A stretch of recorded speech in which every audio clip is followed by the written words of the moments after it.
2008 সালে এলজিইডির অধীনে ধলেশ্বরী নদীর উপর নির্মাণ করা হলেও বন্যার ভাঙনে সেতুর উত্তর পাশে সড়ক নদীতে বিলীন হওয়ায় বিচ্ছিন্ন হয়ে পড়ে যোগাযোগ ব্যবস্থা।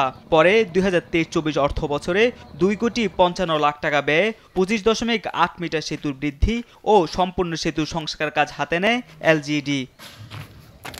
চলতি বছরের 20 জুলাইয়ের মধ্যে তা বাস্তবায়নের কথা থাকলেও এখনও বাকি 35% কাজ। যানবাহন নিয়ে জেলা সদরে যেতে হচ্ছে কমপক্ষে 15 কিলোমিটার ঘুরে। জরুরি প্রয়োজনে ঝুঁকি নিয়ে কাছের মই ও ট্রলার ব্যবহার করে নদী পার হচ্ছেন স্থানীয়রা। এই ঢালটা উঠতে যে এত কষ্ট, আপনার বৃদ্ধ মানুষের কথা কি বলবো, আমি নিজেই হাঁপিয়ে যাই, আমার হার্টবিট বেড়ে যায়।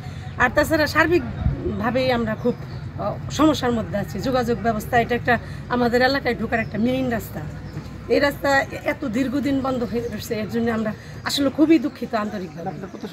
আমার প্রত্যাশা খুব দ্রুত তাড়াতাড়ি পারলে আপনার 1 মাসে বা 2 মাসের ভিতরে যেন শেষ হয়। আমরা অনেক দিন যাবৎ কষ্ট করতেছি। টাঙ্গাইলের মানুষ আছে হিন্দুর ইচ্ছা আর মহিলা কুসুন্ডিয়া পেশাগন্ডা উপর পেশাগন্ডা বেটা অনেক জায়গার লোক এই রাস্তায় চলাফেরা করে।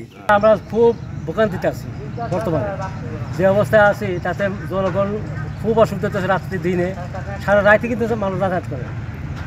এখন বর্তমানে যে অবস্থায় আছি ব্রিজটা তাড়াতাড়ি হইলে পারে আমাদের ভোগান্তিটা কমে আসে।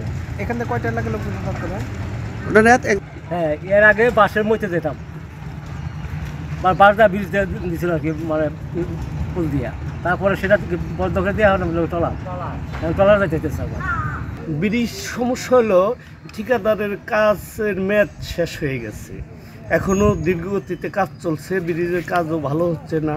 হাঁটা চলা করতে অসুবিধা, বাঁশের মই ব্যবহার করতে হয়, আবার মাঝে মাঝে ভেঙে যায় নষ্ট হয়ে যায়, তখন আবার সমস্যার কারণে নিচে আসানো লাগে ট্রলারে। আবার ট্রলারে কত সময় দেখা যায় স্কুলে আসার সময় দেরি হয়ে যায়, ওই সময় এক সময় এপারে আসে এক সময় এপারে আসে। দেশের পথ পরিবর্তনের কারণে নির্দিষ্ট সময়ে কাজ সম্পন্ন হয়নি। আগামী 2 মাসের মধ্যে কাজ শেষ হবে বলে জানান এলজিইডির এই নির্বাহী প্রকৌশলী। বেজারকান্দা ব্রিজের কাজটি আমাদের রাজনৈতিক প্রেক্ষাপট পরিবর্তনের সাময়িক বন্ধ ছিল। ইতিমধ্যে আমরা ঠিকাদারকে তাগাদা দেওয়ার পর ঠিকাদার পুনরায় মোবিলাইজেশন হয়েছে, কাজ শুরু হয়েছে। আজকেই একটি স্ল্যাবের ঢালের কাজ চলমান, নতুন একটি ওয়ার্ক প্ল্যান নেওয়া হয়েছে। আমরা আশা করছি যে আগামী 2 মাসের মাঝে ব্রিজের কাজটি সম্পন্ন করে জনগণের চলাচলের জন্য উন্মুক্ত করা যাবে। জনগণের ভোগান্তি লাগবে, সেতুর কাজ দ্রুত শেষ হবে, এমনটাই প্রত্যাশা এলাকাবাসীর। নিউজ ডেস্ক, দেশ টিভি।